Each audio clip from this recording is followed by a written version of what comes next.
Actually, it's a very funny story. Many years back, when I was a youngster, under 25 years, one thing is I decided I would never take up a job till I was 25. That, as a rule, I had set it up, and I would only study whatever it was. And I had told the newspaper person, delivery guy, to put any newspaper, independent of whether the newspaper is available or not. I needed some newspaper.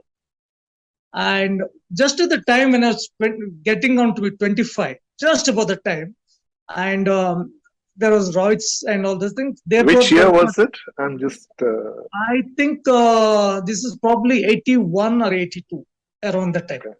Okay, and so there was no Deccan Herald coming to my house today. So since the newspaper vendor, we were all playing football at one time together. So he knew that I needed a newspaper. He put the Hindu newspaper to my house that day. And in the Hindu newspaper, that day there was an advertisement saying wanted sales executives for a international publishing house. So my mother sees that and says, you're always reading books. So why don't you apply for this job? They said, Collins. So of course, I applied for it, and out of some 2,000 and odd people, I was one of the persons who got selected for it. Why I'm telling you this story is because the then managing director of John Wiley India, it was called as Wiley East in those days. It's a subsidiary of John Wiley. I think at that time it was the world's second or third largest publishing house of all academic books, basically. Mr. Kundaji, he believed that if anybody does not read the Hindu newspaper, they don't deserve a job in Wiley. And for my luck, that day we had Hindu newspaper at home. And therefore I applied. And he thought, so the first step to getting a call for interview was over because it was advertised in Hindu. And I had read the Hindu. I still remember growing up, I used to write these letters to starve myself. I was very fond of writing letters to starve myself, and that was part of the Mysore culture, right? Starve myself, because everybody had to read the Starve Mysore in the evening. We all used to wait, and we were 3 kids, and we all loved to read the newspaper. So even whether it's Times of India in the morning or Deccan Herald in the morning or Starve Mysore in the evening, we all used to divide the newspaper. So my brother would get the front page, which included the sports page, because the sports page used to be at the end. And then page 3, I think, was all like local news, and then the editorial was hidden in the middle. So whoever would be last to the paper would end up with the editorial section. Right. Well, you should look up. I think they're also online now. So. Yeah, they're online. By the way, another podcast I want to recommend is Revisionist History. It takes a look at historical events and has a different view on it. It's by this author called Malcolm Gladwell. He's Canadian. Okay. And Malcolm Gladwell has written a lot of best-selling books. Right. I think that's one most recommended author for sure. Yeah. All right. And also, I think he also has podcasts. Yeah, that's the Revisionist History. Oh, that's the revision. Okay. Yeah, Revisionist History. It's great. Like he just gives you a different. He takes historical events and he gives you a different perspective. Versus like what you would have read in history books, which is great. Do you want to recount people who were influential in making you the person you are, in getting the way you think today, and perhaps also all that who have influenced you to even get down to writing this book? Yep, I had some really good colleagues and good managers see, the basic reason what it happened or somebody becomes better is having some really good managers who help you grow, help you learn, and then become a better person yourself. So during my journey, I had interactions with good number of senior managers, both in the public sector domain, the government of India undertakings, and also in the private sector. And during the process, when I was working with different colleagues, interacting with vendors, because I had as a manager and as a senior executive in the organizations, I had the opportunities of interacting with number of vendors. So I would normally see what is the bright spots they had, why did they start in the business, what made them go ahead with a particular business A, and why did they not think a business B. So a lot of interactions with them really helped me to understand the entire reason why people go in for starting up small industries, trying to scale up the small industries, and that particular influence, the struggles, the reasons why, because most of the MSME sector people, they cut down or they remind themselves more as technocrats and not as business persons. The reason why I went on our talk to, I've been addressing a number of business associations also, that the MSME business owners, or sometimes even the startup founders, because I had interactions with a number of startups in Bangalore. And when I used to go and meet the MSME business owners right on Hyderabad, Mumbai, Delhi, Faridabad zones, the Noida industries, I have seen that they're really happy with whatever the products they have. They're so much concentrated on the technical aspects of the development that they forget that there is a business aspect for the business itself. Unless until they don't get that business feeling into the industry what they are operating, they will not be able to grow. So if I look at a particular graph, 10 years, 15 years, a small industry struggles to be at 10 crore level rupees or 20 crore levels, or maximum they say that we'll touch at 50. Very few or a very small percentage of organizations really cross the 100 mark, and even the medium scale industries, very small percentage cross the 1,000 marks and going for becoming or taking an IPO. So that is where we see that missing middle in the business. A non-fungible token. Why is it called a non-fungible token? So the fungibility thing is an interesting question. So dollars, so money we call fungible. So I can change some Indian rupee from Australian dollars. That's the fungibility of money. A non-fungible token means that we can't exchange one token for another. And what I mean by that, the non-fungible tokens have been used a lot. We've heard a lot about them in the last year to digitally verify proof of ownership of anything from, say, a pair of Nike shoes that Michael Jordan owns to a building block or a piece of art. So in non-fungibility, the best example I can give practically is, say, one Picasso is not equal to another Picasso painting. So that's what we call non-fungibility. Right. Or even a Jordan Air shoes, which is signed by Jordan, if it is only one exclusive pair. Yeah, and a lot of people have jumped into this space, and you've already got to break it back down to principles. So a good example too is if what means something to me. People collect all sorts of things, stamps, coins.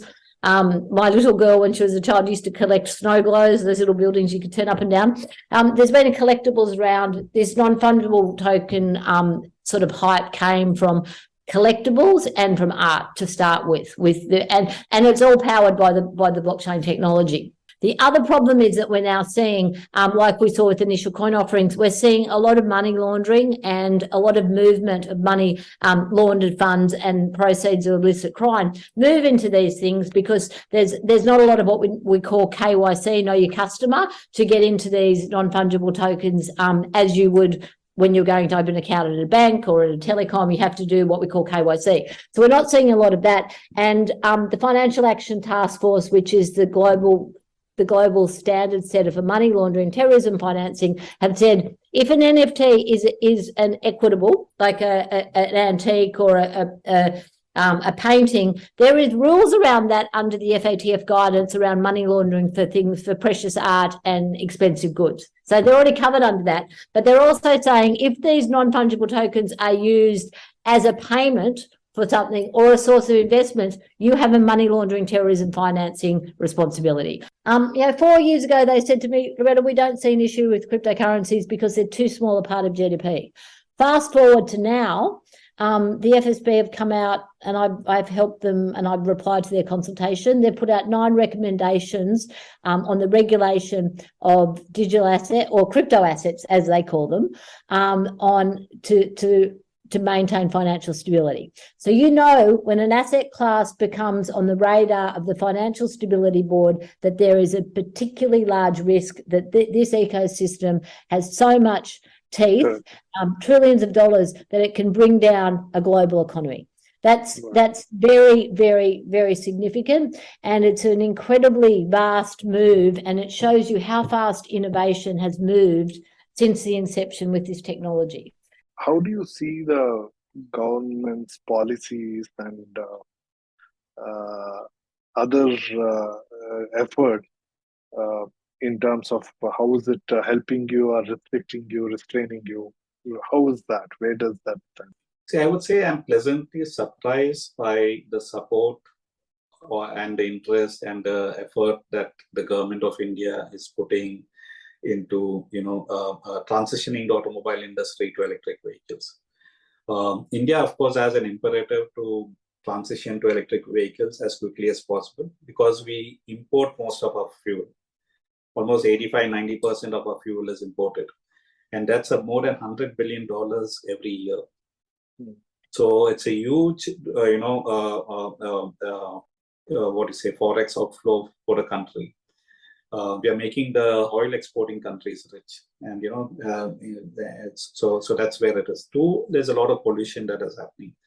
So though the automobile industry is kind of self-sufficient in India, the fact that all those vehicles need to be powered by imported fossil fuels, that's a big drawback for the country. Whereas with electric vehicles, we might import batteries today, we might import some components today, but we don't have to import the energy to power the vehicles. The energy to power the vehicles can be powered by renewable energies, which can be all across the country, which can be a lot in the rural areas, which can empower a lot of rural areas, provide opportunities there. So we can actually spread a lot of prosperity all around the country by switching to renewable energies to power our road transport needs. So from a government perspective, I think the government is fortunately doing quite a bit to transition the automobile industry to electric vehicles. I hope that they continue on that perspective and they don't cut policies very quickly. But from Surya EV perspective, because we are a global company, we are not focused on any government incentives. So our entire business model, our entire product, everything is built to be agnostic to any incentives that are out there in the market. So we want to be profitable without any incentives, without any, but of course, the other support that the government gives, like reduction in taxes and all of that, that is good. But the demand side incentives, to create a demand in the market, I think we would be able to, do well even without that. So that is the way we are kind of modeling our entire business. But we are also looking at other markets, and I think today most governments are kind of have some incentives for EV companies. Correct. The village I belong to is called Magankola. Now it's a ghost village. Nobody stays there. It's a hill village, very small village. Only families, 1 family, 2 family villages are there. So normally people from the village of that area go to military My father also went to military. He was in British Army. When he retired, he came to Calcutta. And we all stayed behind in the village. He was in Calcutta. And in village, life is very free. Not like Samvat karo, Samvat karo. It's very free. So women folk do their job, men folk do their job, and children go to school. And when they come back, they also help in the chore. And you are free to do.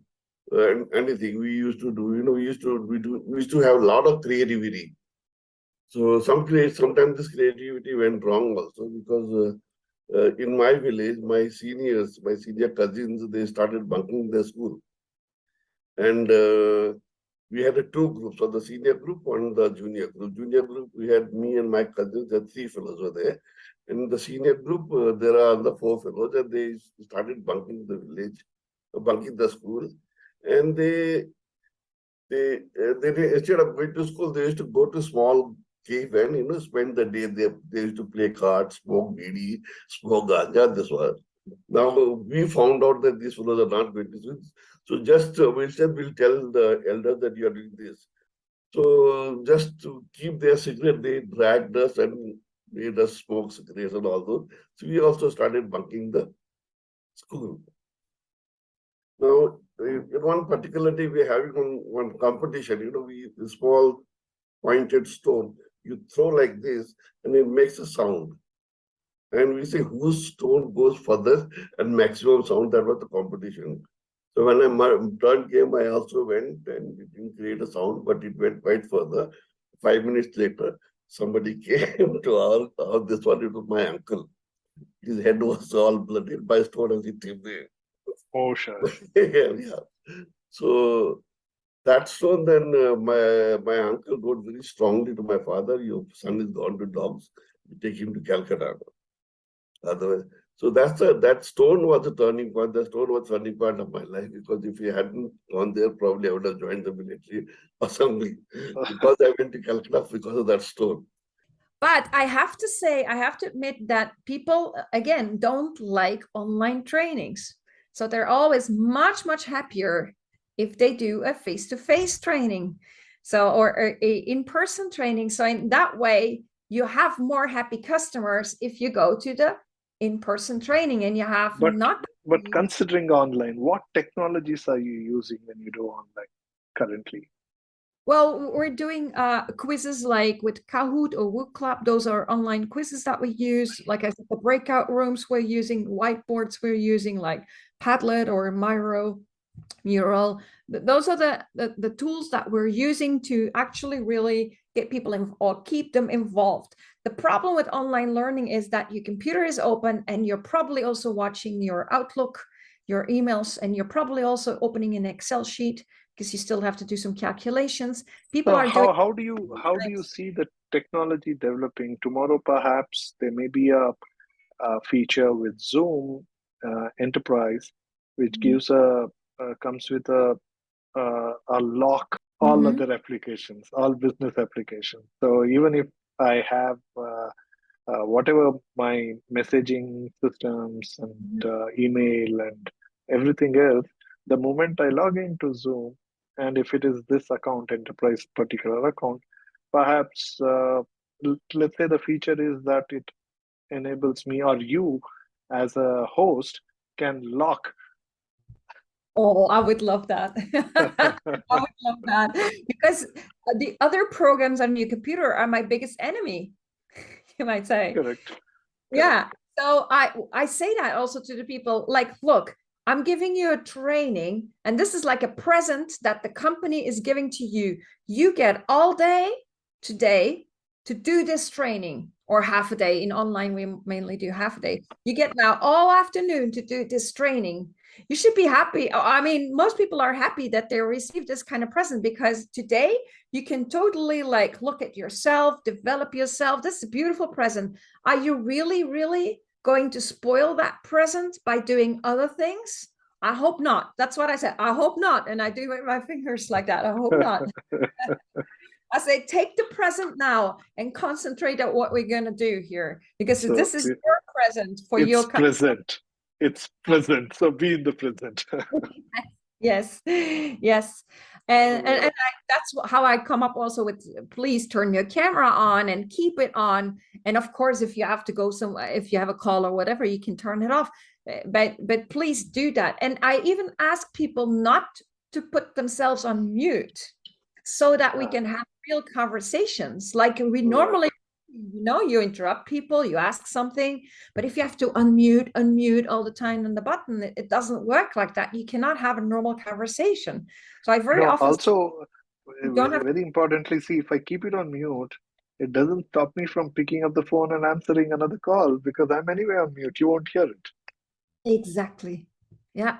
So that's why I also ask, you don't have to mute, I say, but people do it a lot. But I say, like, I would like to have normal conversations, like in a classroom type of conversation. Just this happens to be a virtual classroom, but we're still in a classroom. We're all sitting together here in this room. And let's have normal conversations that we would have otherwise as well. So I put some, I poke them a little spice in there, to make sure that they are with me and they stay with me. And then asking tons of questions, having discussions, those kind of things, in hoping that it would help to get that interaction from the groups, of course. And the notion of the transition happening in an organic way, where people just switch to wind and solar because it's cheaper, electric vehicles because they're cheaper, it's happening, but it's happening really slow. Not as fast as it should or it could.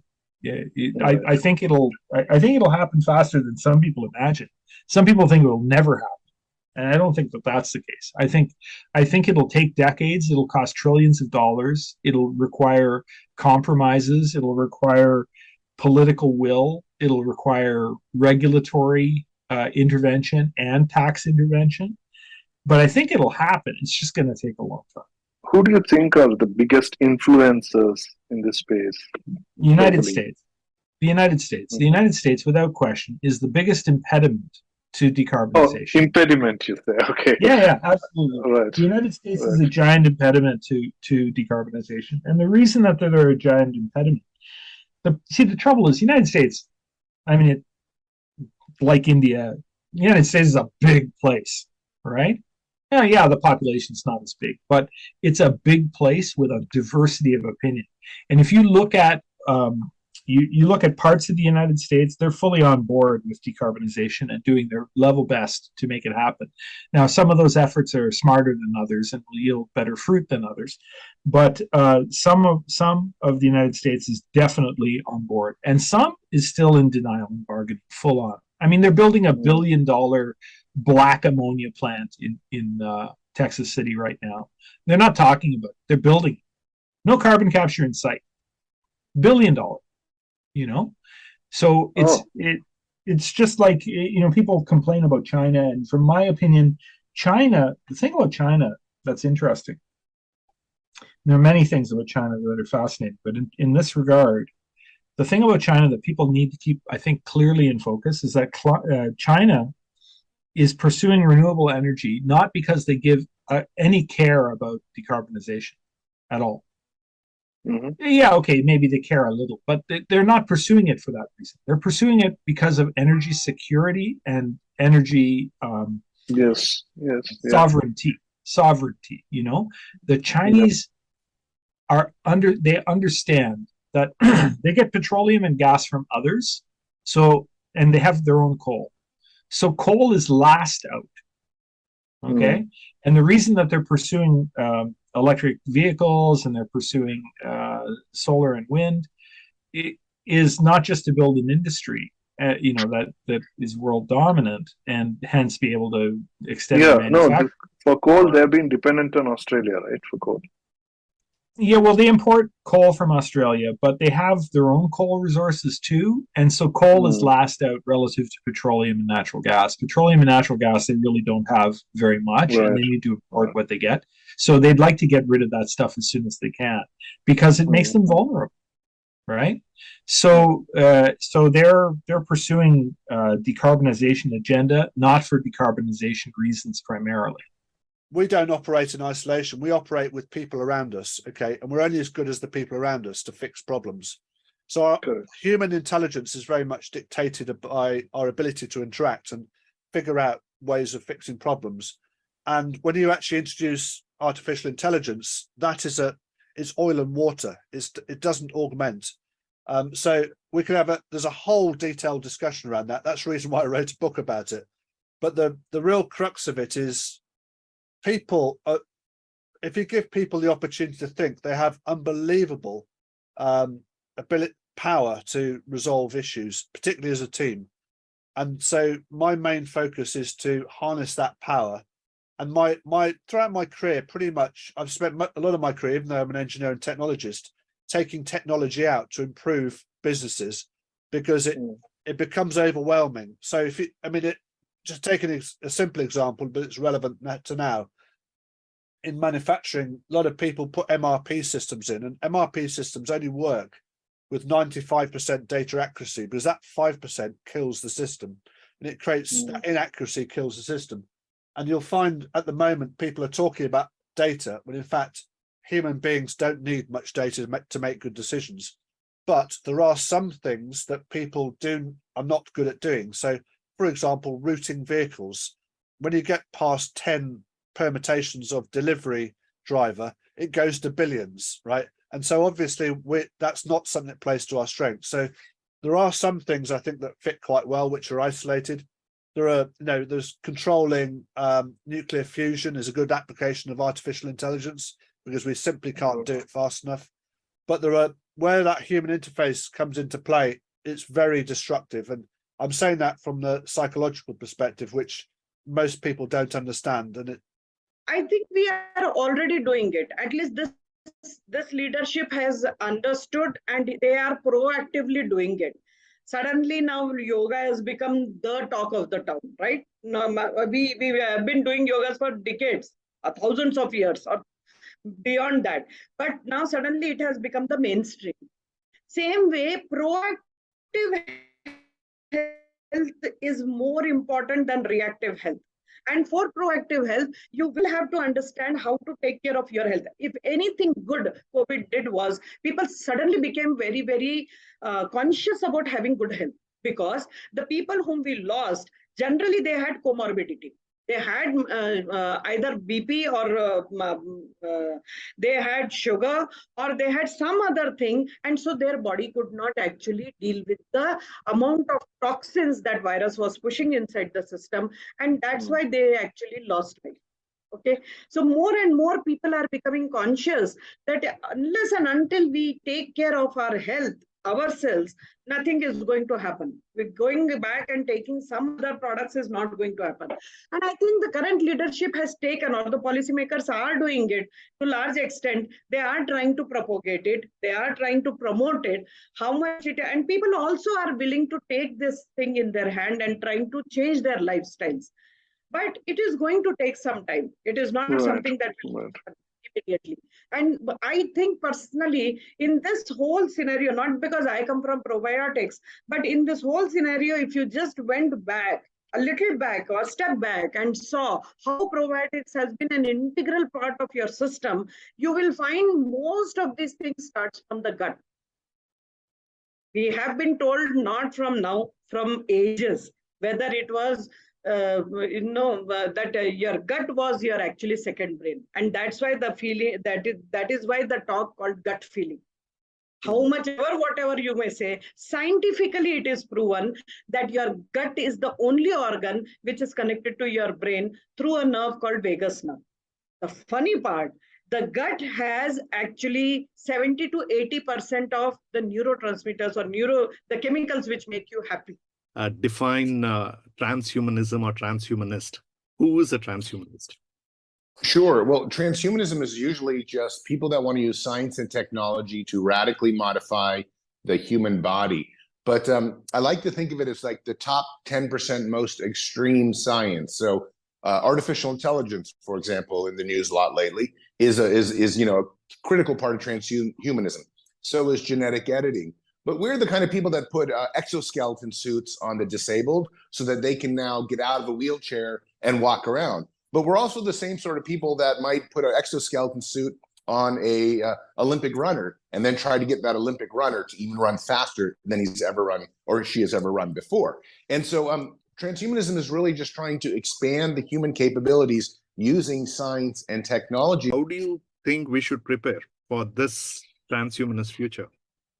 Well, I think the very first thing we need to do is we sort of have to get a hold of how far artificial intelligence is going to go, because it's changing the world so much for writers, for futurists, for doctors, for everybody. And we have to decide, is that really beneficial to the human race? I think artificial intelligence is beneficial, but we have to be careful that it doesn't completely leave us behind. So I think that's a very important thing to do. I think the other thing, if on a practical advice level, when people come to me and say, what should I do to be a transhumanist, especially if they're young, I say, well, go into the STEM subjects, go into the science and technology and engineering and mathematics subjects and study that, because that's really where the future is. So if you really want a future that is going to kind of bring the transhuman promise, you have to study the things, the sciences and technologies that are going to make it happen. That doesn't mean you don't want to be an accountant. It doesn't mean you don't want to be a construction worker. It doesn't mean you don't want to be a lawyer, but the fields of transhumanism are almost entirely science and technology. So that, maybe philosophy like myself, but really it's mostly, so those are the fields to go into to change the transhuman future. And when I go hire, I hire locally when I can, but when I offshore, I never look at where they're located. I look at, their skill sets, and half the time it's in India. And I'm like, oh, okay, all right, okay. And, we're a Commonwealth country as well. So we have that in common, Canada and India. And English is never a problem with the people I deal with. So it makes it easy on that. So these guys I'm still working with, they're can't say enough about them. Fantastic, professionals and very young talent, under 30. And so they created this instance of the metaverse and what it's all about. And part of what I did was add what I call game cubes, gamifications. And it showed as an avatar walking around, if you got a game cube, you got points. And then you walked into a storefront, you had 10,000 points. Now you would get a discount on the clothing line that they offered. So the whole concept of gamification in retail in a 3D space. Well, they showed that to some of their investors, European bankers, and they just fell in love with it. The whole idea, the whole concept of gamifying cities and retailers. So I spent, they hired me on board as the chief metaverse officer to spearhead this. We brought on board urban planners. We did a whole concept to emulate what Sandbox and Decentraland did with land sales, and which I totally disagreed with, be upfront. I think there's a place for that, but I don't believe in scarcity in the metaverse. I don't, had many arguments on that space, because in my head, we're limiting the amount of people who can participate in part of the ecosystem. Imagine if Amazon only had 100,000 stores available. Imagine if Facebook only said 1 million accounts, and then people could sell their accounts. It would make no sense. I see the same thing in selling digital real estate. Really, there's no more space that we have. It's so we had, but anyways, the investors came on board and they said, no, this is the way people are making money. And I said, okay, if it's about the money, then I guess we got to do it this way. So we did that, and crypto winter happened. All the so we were smack dab in that as a Bitcoin mining company. We lost a lot of the value. A lot of the investors lost a lot of their money and pulled out. So here I am again, with no funding and no investment, but it's one of those things where I really believe in this. And we were ready for bigger things back then already, but the speed of connectivity didn't allow us to do anything that looked like television. We are now discussing on a Zoom platform, right? And this that was not possible a few years ago for the speed that the connectivity. That's the point. So I remember we were quite, okay, what we do with the internet? Just text, because the only thing that we could deal with was text and not big images, certainly not videos. But then everything changed as you and I saw coming few years after that. Correct. And then there is another thing that astonished everybody. That is the real fundamental paradigm of internet. The fact that the internet allowed the masses to contribute with content production. That is the most significant revolution of the internet. It was not the central institution that the television, the broadcaster of the nation, is everybody now. And that is the most amazing thing that happened with the internet.